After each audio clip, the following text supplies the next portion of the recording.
Tokito Muichiro adalah Hashira kabut yang berada di korps pemburu iblis pada saat ini. Dia adalah adik kandung dari Yuichiro.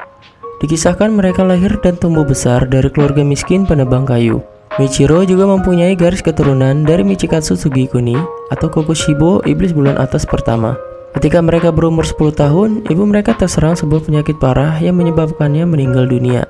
Ayah mereka yang pergi mengambil ramuan obat untuk ibu mereka juga pada akhirnya meninggal dunia karena terjatuh dari atas tebing. Keduanya kini menjadi yatim piatu dan mau tidak mau harus bertahan hidup bersama. Di video kali ini kita akan membahas tentang kisah singkat perjalanan hidup Hashira kabut Tokito Muichiro.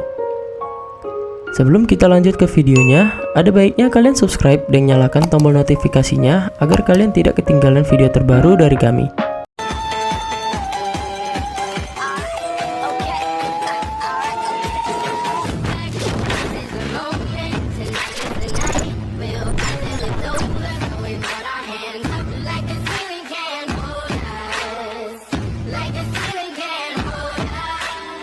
Dulunya, sifat Muichiro tidak seperti yang kita kenal seperti sekarang ini, yang mana kita tahu Muichiro bersifat dingin dan tidak peduli dengan sekitar. Ternyata sifatnya itu sangat berbanding terbalik.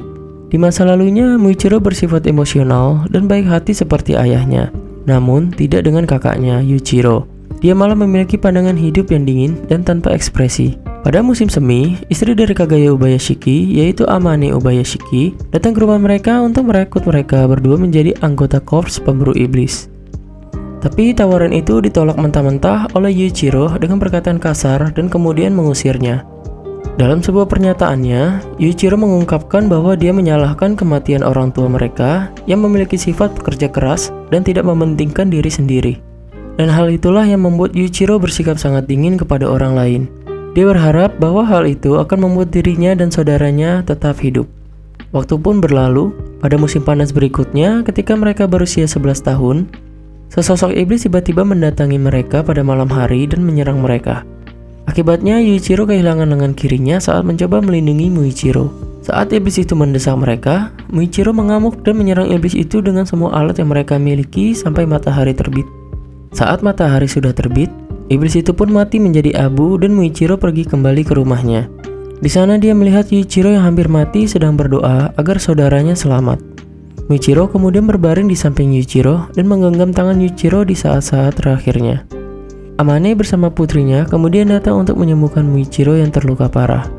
Setelah kejadian itu, Muichiro kehilangan ingatannya dan meninggalkan kehidupan lamanya untuk melayani korps pemburu iblis. Karena kekuatannya yang menonjol dan pelatihan yang sangat keras, ia dengan cepat naik ke peringkat Hashira hanya dalam kurun waktu 2 bulan saja. Di umurnya yang masih sangat muda, tentu saja hal itu menjadi sebuah pencapaian yang luar biasa yang pernah dicapai oleh seseorang. Seiring berjalannya waktu, ingatan masa lalunya hilang dan Muichiro mulai mengikuti kepribadian kakak laki-lakinya, menjadi penyendiri dan tidak peduli dengan lingkungan sekitar. Namun, dia selalu merasakan kemarahan yang luar biasa jauh di dalam dirinya yang mendorongnya untuk membunuh iblis. Selama dirinya berada di dalam korps pemburu iblis, dia juga bertemu dengan Rengoku Kyojuro yang mengatakan kepadanya bahwa mereka harus melakukan yang terbaik sebagai sesama Hashira.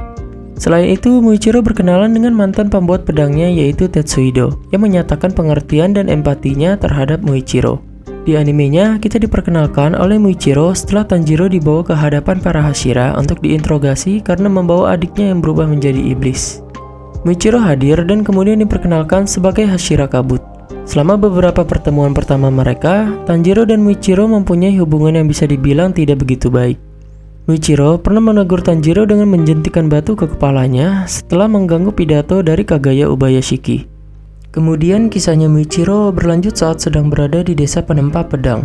Pada saat itu, Tanjiro melihatnya sedang berselisih dengan seorang bocah bernama Kotetsu. Muichiro meminta paksa sebuah kunci boneka Yorichi untuk berlatih kemampuan pedangnya. Dia mencoba meyakinkan Kotetsu untuk yang terakhir kalinya dengan cara yang kasar, agar Kotetsu mau memberikan kunci boneka Yorichi itu kepada dirinya. Tanjiro pun dibuat bingung oleh perlakuan kasar Muichiro terhadap Kotetsu. Tapi pada akhirnya Kotetsu terpaksa memberikan kunci itu kepada Muichiro. Beberapa malam berikutnya, Muichiro datang ke tempat Tanjiro untuk bertanya tentang Kanamori, penempa pedang Muichiro yang baru. Setelah itu, dia penasaran kenapa Tanjiro sangat peduli dengan orang lain. Tanjiro pun menjawab, karena menolong orang lain juga nantinya akan berbalik baik kepada diri kita juga.